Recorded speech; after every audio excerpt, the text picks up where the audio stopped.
कोकणातील प्रत्येक अपडेट जाणून घेण्यासाठी आजच माझे कोकणच्या सोशल मीडिया प्लॅटफॉर्मला लाईक, फॉलो आणि सबस्क्राइब करा। खेड दापोली मार्गाची झालेली दुरावस्था तसेच सदर ठेकेदार प्रशासन यांनी दोन्ही तालुक्यातील नागरिकांची चेष्टा फसगत केल्याचे समोर आले आहे। या प्रशासनाला जाब विचारण्यासाठी खेड दापोली या दोन्ही तालुक्यातील शिवसेना उद्धव बाळासाहेब ठाकरे पक्षाच्या कार्यकर्त्यांनी खेड दापोली मार्गावरील विकासाच्या दादा पॅटर्नचा पंचनामा करून प्रशासनाला इशारा दिला आहे।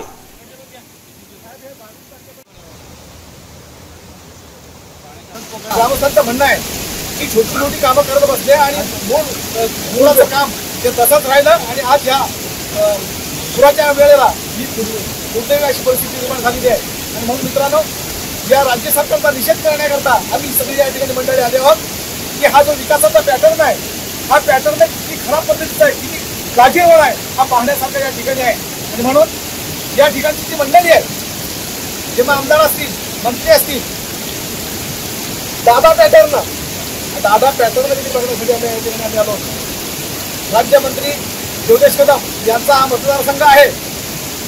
आपण आपल्या मतदारसंघाकडे लक्ष देण्याऐवजी त्यांचा कार्यक्रम फार मंत्रालय सांभाळण्यामध्ये आहे, तिकडे चाललाय। आणि म्हणून आपापल्या मतदारसंघामध्ये ज्या त्या आमदारांना, मंत्र्यांना लक्ष देणं गरजेचं असतं। या ठिकाणी त्याचं दुर्लक्ष आहे, म्हणून या दुर्लक्षातून ही परिस्थिती निर्माण झालेली आहे। दापोली तालुका तसंच खेड तालुका या दोन तालुक्यांना जोडणारा जो मुख्य मार्ग आहे दापोली खेड रस्ता, त्या दापोली खेड रस्त्याची आजची जी अवस्था बघितली तर देशाला स्वातंत्र्य होऊन 75 वर्ष पूर्ण होऊन सुद्धा आज या रस्त्यांची आणि या देशाची काय अवस्था आहे ही दापोली खेड रस्त्याच्या या उदाहरणावरून आपल्याला सांगता येईल। जो दापोली तालुक्याला आणि खेड तालुक्याला जोडणारा जो रस्ता आहे, त्या रस्त्यावरून दररोज हजारो लोक, मग ते विद्यार्थी असतील, त्या ठिकाणी कामाला रोजगाराला येणारे लोक असतील, ती लोक या रस्त्याने प्रवास करत असतात।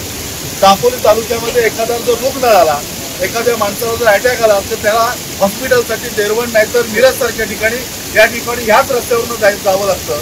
परंतु आज हा रस्ता गेली वर्षभर या रस्त्याचं काम सुरू असून हा रस्ता आज देखील या रस्त्याची अवस्था काही तुम्ही बघताय।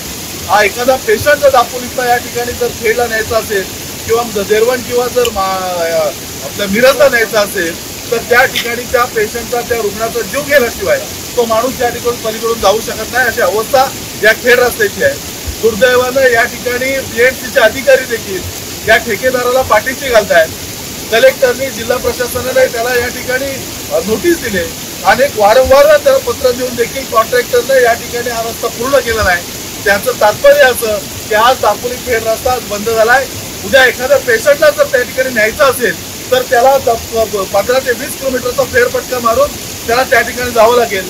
त्याच्यामध्ये त्याचा जीव गेला, एखाद्या विद्यार्थ्याला शाळेत जायला जर अडचण येत असेल आणि तो एखाद्या चुकीच्या मार्गाने गेला आणि त्याच्या जीवाला जर काही जीवितहानी झाली तर त्या ठिकाणी संपूर्ण बीएमसी प्रशासन, हा ठेकेदार त्याला त्या ठिकाणी जबाबदार असेल। आम्ही शिवसेना उद्धव बाळासाहेब ठाकरे पक्षाच्या वतीनं या ठिकाणी प्रशासनाला इशारा देऊ इच्छितो, येत्या काही दिवसामध्ये हा जर रस्ता सुरू झाला नाही तर या ठिकाणी तीव्र आंदोलन छेडलं जाईल। या कॉन्ट्रॅक्टरला ब्लॅकलिस्ट केलं पाहिजे आणि जे या कामाबद्दल जे जबाबदार आहेत त्यांच्यावरती गुन्हे दाखल झाले पाहिजे, कारण जे नुकसान अतोनात होणार आहे शाळेतल्या कॉलेजच्या विद्यार्थ्यांचं होणार आहे, येणाऱ्या हॉस्पिटलमधून येणाऱ्या पेशंटचं होणार आहे आणि येणाऱ्या नागरिकांचं, त्यांना हा जो त्रास होतोय या सर्व जबाबदार हे प्रशासन आहे। येत्या काही दिवसात इथं तीव्र आंदोलन छेडलं जाईल, म्हणजे होईल ते होईल, गुन्हे दाखल करा, परंतु या ठिकाणी जे अधिकारी आहेत, जे बीएमसीचे अधिकारी आणि ठेकेदार, त्याच्यावरती गुन्हे दाखल झाले पाहिजे, त्याच्यावरती कारवाई झाली पाहिजे। ही शिवसेना उद्धव बाळासाहेब ठाकरे पक्षाची कारवाई आहे। आणि या ठिकाणी जे गावातली लोक आहेत, जे फिरूज गावातली लोक आहेत, ज्या पुलाच्या बाजूला ज्यांची बागायत आहे, ज्यांच्या शेती आहेत, त्यांच्या घरामध्येच पाणी घुसलंय, या सर्व लोकांना नुकसान भरपाई मिळाली पाहिजे अशी मागणी देखील स्थानिक लोकांची आहे। पण या ठिकाणी जर प्रशासनाला जाग आली नाही तर तीव्र आंदोलन या ठिकाणी पक्षाच्या वतीनं छेडण्यात येईल, असं देखील तुम्हाला या ठिकाणी